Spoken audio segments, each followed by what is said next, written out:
Assalamualaikum warahmatullahi wabarakatuh. Sahabat Abah Safwan dimanapun berada, sama-sama kita ketahui hasil pemilu sementara atau quick count telah ditayangkan di beberapa stasiun TV. Tapi sayangnya tidak semua masyarakat percaya dengan hasil quick count. Kenapa? Terjadi kebohongan publik. Suara digelembungkan, suara digembosin. Kita nggak tahu. Hasyim, Ketua KPU RI, kalau lihat dari wajahnya, orangnya tenang, kelihatan alim, sopan, santun. Tapi kita nggak tahu apa isi kepalanya. Sudah terang-terangan banyak terjadi penipuan-penipuan dengan bukti-bukti yang selalu disajikan di beberapa stasiun TV. Tapi Ketua KPU, Hasyim pura-pura tidak tahu, tidak mendengar. Kau jangan peka. Nanti Tuhan betul-betul memekakkan telingamu.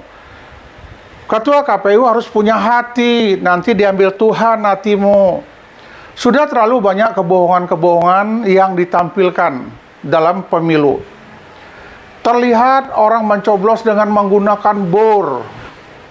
Kertas suara dilipat, ditumpuk, dibolongin pakai bor untuk 02. Kemudian ada lagi yang berulang-ulang mencoblos dalam satu ruangan. Yang nyoblos itu puluhan orang. Jadi banyak kejanggalan-kejanggalan yang betul-betul menyakitkan hati masyarakat Indonesia. Kalau saya mengatakan ini tak beretika. Yang namanya demokrasi di Indonesia hancur lebur.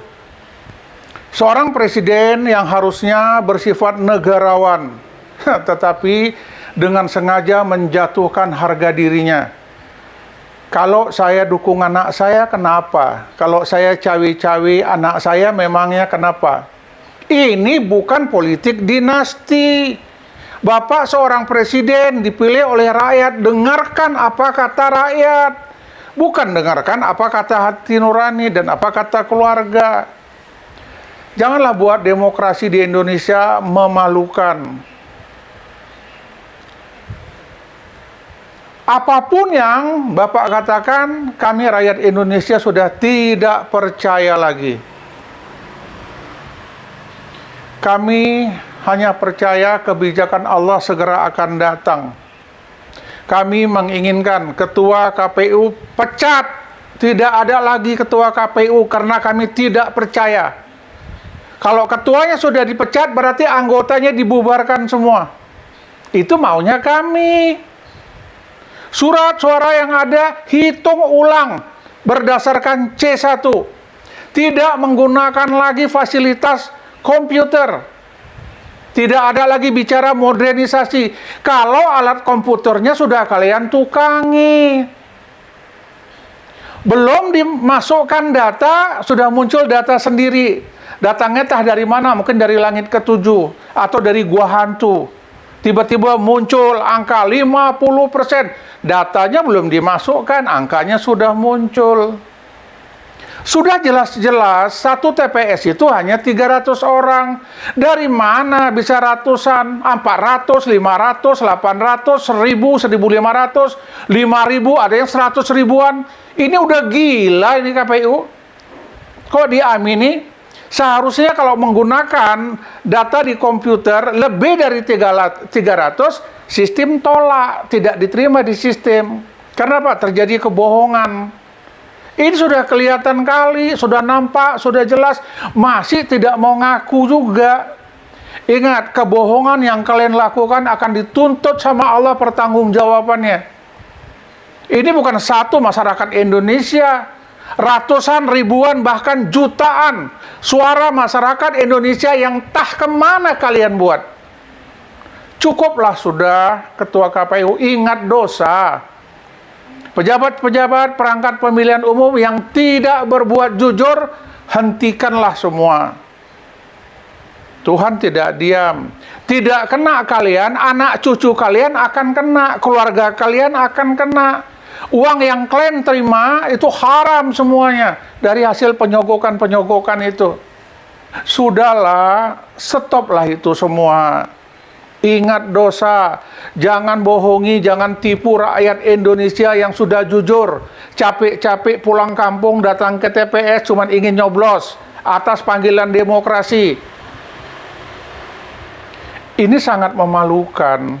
Sedih saya ngelihat bangsa ini yang sudah mulai hancur moralnya. Dengan bangganya, kalau kita pilih pasangan calon yang satu ini, kita dapat makan gratis, minum susu gratis. Betul, katanya. Setelah selesai pencoblosan, tidak mungkin secepat itu. Tunggulah tahun 2029. Baru bisa dibuatkan anggarannya. Saya cuma bisa bilang, astagfirullahaladzim, tipu daya apa lagi yang mau kalian buat. Rakyat bangsa Indonesia, sadarlah. Kita terbuai dengan iming-iming, kita terbuai dengan janji-janji para pejabat pemerintah yang kalian sudah berbuat curang, sudahlah hentikan. Jangan ulangi lagi, jangan lakukan itu. Segeralah buat pernyataan maaf. Terlalu banyak sudah. Dari yang terendah, Kepling, lurah, camat, dan seterusnya. Memalukan. Bawaslu, Panwaslu, ini apa-apaan? Terang-terangan orang sudah bagi-bagi duit, bagi-bagi sembako, nggak ada reaksinya. Yang bisa bagi duit, bagi sembako adalah orang-orang kaya. Orang-orang yang datangnya dari pemerintahan, yang banyak duitnya. Yang bisa ngasih kalian apa saja, tetapi merusak demokrasi Republik Indonesia. Sadarlah, Indonesia harus kita selamatkan. Ya, dari orang-orang yang ingin haus kekuasaan. Yang milih kita rakyat Indonesia, yang ingin perubahan kita rakyat Indonesia. Tetapi sampai hari ini apa yang terjadi? Semua bahan pangan naik, cabai naik, tomat naik, gula naik, minyak naik. Semua yang sekarang sudah naik, pajak juga dengar kabar mau dinaikkan oleh mereka. Hancur kita, yang miskin makin miskin, yang kaya makin kaya. Teman, sahabat, pendukung Anies Baswedan dimanapun berada, pada saat Ibu Pertiwi memanggil kawan-kawan ingin berunjuk rasa, demonstrasi, ingin kejujuran dan keadilan masalah pemilu ini, turun ke lapangan, bantu mereka. Suarakan kejujuran, suarakan keadilan. Bangsa Indonesia ini butuh rakyat yang demokrasi. Jika ada panggilan Ibu Pertiwi, demonstrasi akbar untuk menegakkan keadilan, siapapun, dimanapun rakyat bangsa Indonesia yang ingin jujur dan adil, menegakkan demokrasi ke depan, turun, bantu, suarakan. Insya Allah, kejujuran dan kebenaran akan ditegakkan. Assalamualaikum warahmatullahi wabarakatuh.